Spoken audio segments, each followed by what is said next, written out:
Think beyond a degree. Build real impact. Shape your future with an MBA. From IILM University.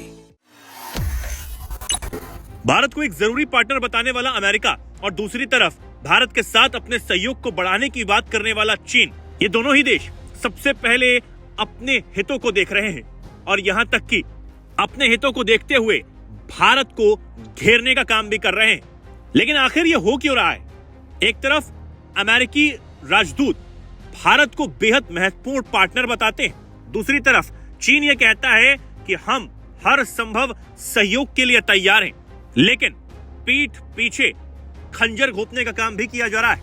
America है जो भारत के साथ tariff पर बातचीत फाइनल नहीं कर पा रहा और दूसरी तरफ चीन है जो भारत की जमीन को अपना बताने में लगा हुआ है। रूस से व्यापार करने को लेकर अमेरिका ने रेसिप्रोकल टैरिफ के साथ साथ पेनल्टी टैरिफ के रूप में 25% टैरिफ भारत पर लगाया हुआ है, यानी कुल 50% टैरिफ भारत पर है और उसे कम करने के लिए लगातार भारत अपने तरीके से अमेरिका से बातचीत करने में भी लगा हुआ है।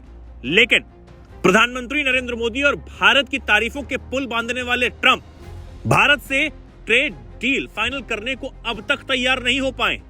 दूसरी तरफ चीन के विदेश मंत्री वांग यी हाल ही में जब भारत आए थे तो कई चीजों पर सहमति दोनों देशों के बीच बनी थी। लद्दाख के क्षेत्र वाला तनाव कम होने की बात भी हुई थी और उसके बाद वो कम भी हुआ। लेकिन चीन भी अरुणाचल प्रदेश से लेकर अब तो शक्सगाम वैली तक अपनी टेढ़ी नजर बनाए हुए है और खुलकर यह बयान देता है कि यह क्षेत्र चीन के हिस्से में है। तो क्या ये सब भारत को घेरने के लिए किया जा रहा है? और आखिर चीन और अमेरिका क्या भारत का फायदा उठा रहे हैं?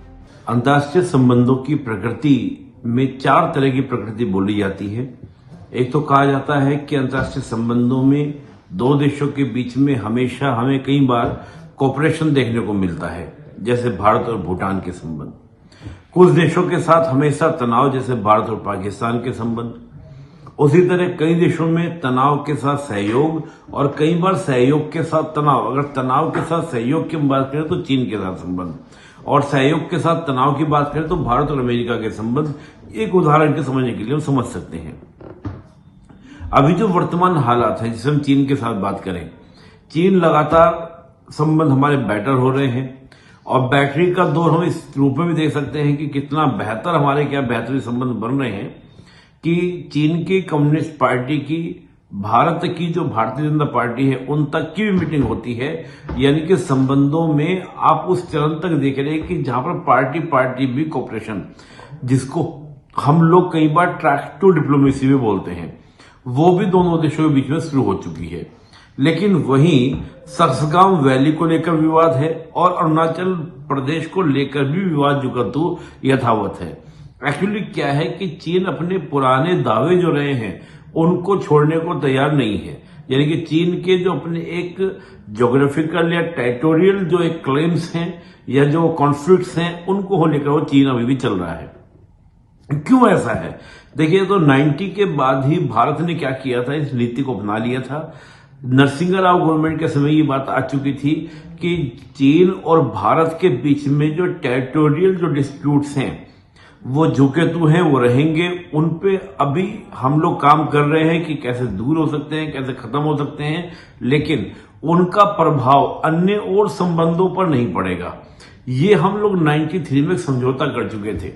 उस समझौते के तहत ये पॉलिसी हमने डिक्लेयर कर दी थी कि हम इस प्रकार से भारत और चीन के जो संबंध है वो इस प्रकार से आगे बढ़ेंगे, और भारत लगातार उसी तरीके से संबंध को लेकर चल रहा था।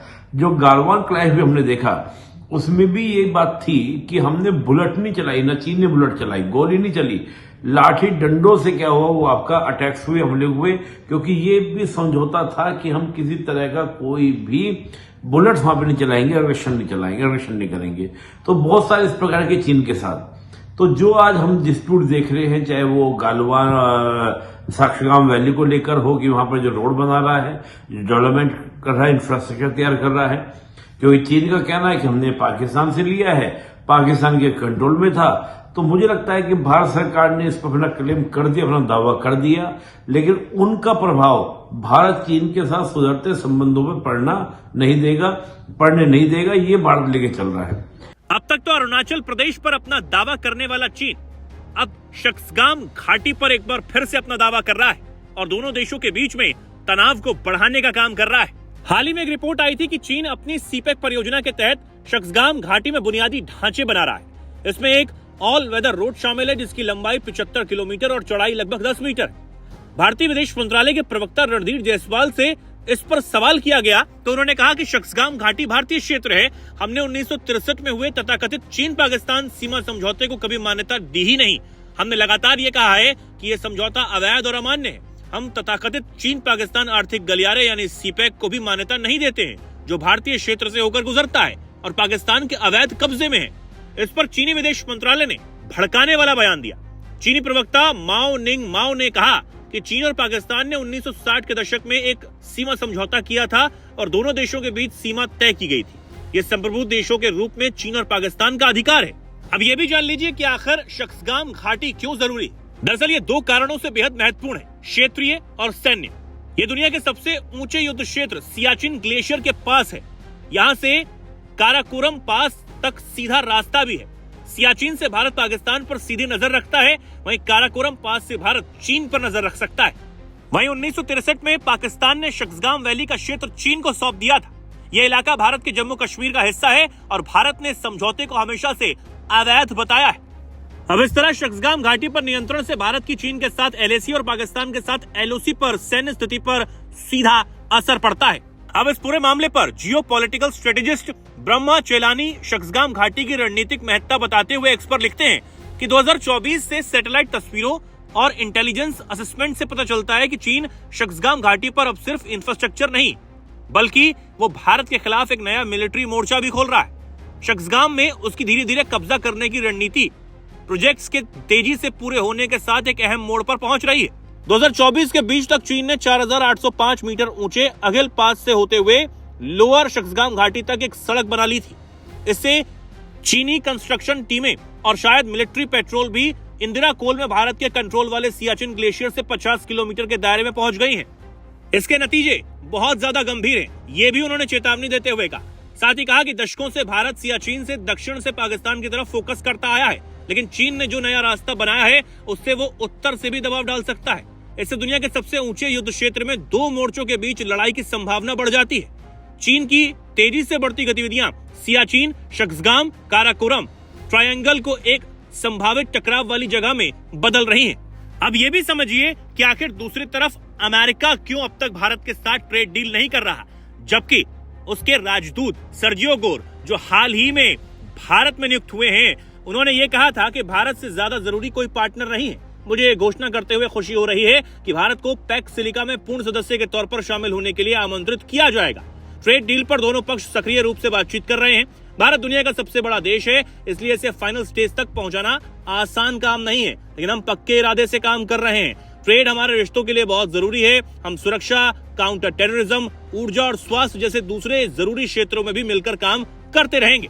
हम अमेरिका के साथ बात करें, अमेरिका के साथ संबंधों में ये हो रहा है कि अगर हम देखें किसी भी देश के साथ हम देखें जिस प्रकार के डील समझौते हमारे हो चुके हैं, किसके साथ में, अमेरिका के साथ में, चाहे कॉम का सा डील है, बेसा है, लेमोवा है, बहुत सारे डील समझौते हैं।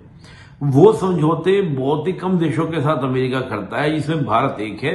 भारत के साथ उस तरह के समझौते किए गए हैं, लेकिन उसके बाद भी इस प्रकार का तनाव क्यों और अब तक ट्रेड डील नहीं हो पाई, ये प्रश्न एक बड़ा लोगों के मन में है, यह प्रश्न उठ रहा है। देखिए, अमेरिका का सिंपल सा है कि जो ट्रेड डील होगी वो अमेरिका की शर्तों पर होगी। अगर अमेरिका भारत को ढील देता है ट्रेड डील के अंदर, तो होगा क्या कि ग्लोबल साउथ के बहुत सारे देशों को क्या करना होगा, ट्रेड डील में उसको क्या करना पड़ेगा, ढील देना पड़ेगा या छूट देनी पड़ेगी। मानते हैं, अमेरिका कई बार बात मानता है कि भारत बहुत ही इंपोर्टेंट कंट्री है, इसीलिए आप देखें पैक्स सिलिका में क्या किया है, अमेरिका ने भारत को लेने का निर्णय किया कि हम भारत को क्या करेंगे, प्रस्ताव देंगे, उसमें लेंगे। तो अंतर्राष्ट्रीय संबंधों की प्रकृति में ये होता है कि अपने अपने इंटरेस्ट को देखते हुए जहां हमें लगता है सुविधाजनक है वहां हम कोऑपरेशन बढ़ाते हैं, जहां हमें लगता है सुविधाजनक नहीं है वहां हम कोऑपरेशन को क्या करते हैं, बैकफुट पर ले लेते हैं, यानी कोऑपरेशन को समाप्त कर देते हैं। अमेरिका को आज चीन को प्रति संतुलित करने के लिए, चीन की जो सप्लाई चेन को बैलेंस करने के भारत की जरूरत है, तो भारत को आगे बढ़कर आगे लेके चलने को तैयार है। लेकिन दिख रहा है कि ट्रेड में भारत को ज्यादा लाभ मिल रहा है, तो वो भारत के वहां पे बार्गेनिंग कर रहा है। और यही प्रकृति कही जाती है अंतर्राष्ट्रीय राजनीति की, अंतर्राष्ट्रीय इंटरनेशनल पॉलिटिक्स की। तो यहां पर हमारी डिप्लोमेसी, हम देख रहे हैं कि हमारी डिप्लोमेसी क्या होगी, जिसके माध्यम से हम अपने इंटरेस्ट को क्या करेंगे, फुलफिल करेंगे। ये देखना होगा कि भारत कैसे इन सारे इश्यूज को लेकर अपनी डिप्लोमेसी को कैसे खेलता है या कैसे लेके चलता है। अब आखिर ये पैक्सिले का क्या है, ये भी समझिए। दरअसल अमेरिका की अगुवाई में कुछ खास देशों का ये एक समूह है, जिसमें उच्च स्तरीय माइक्रोचिप्स, एआई और क्रिटिकल मिनरल्स के लिए एक अभेद और विश्वसनीय सप्लाई चेन बनाना इसका मकसद है। वहीं फिलहाल इस क्षेत्र में चीन का कब्जा है। तकनीक और सेमीकंडक्टर क्षेत्र में चीन के एक अधिकार को चुनौती देना इस ग्रुप का मकसद होगा। वहीं इस ग्रुप में अमेरिका, जापान, दक्षिण Korea, Singapore, Netherland, Britain, Israel, संयुक्त अरब अमीरात और ऑस्ट्रेलिया शामिल हैं, जिसके बाद अब भारत को इसमें शामिल करने की बात तेज हो चुकी है। अब देखना होगा कि अमेरिका के साथ भारत जिस कूटनीति से काम कर रहा है, क्या वो कूटनीति काम आएगी, और दूसरी तरफ चीन को रोकना, उसे काबू करना भारत के लिए कितना मुमकिन हो पाएगा।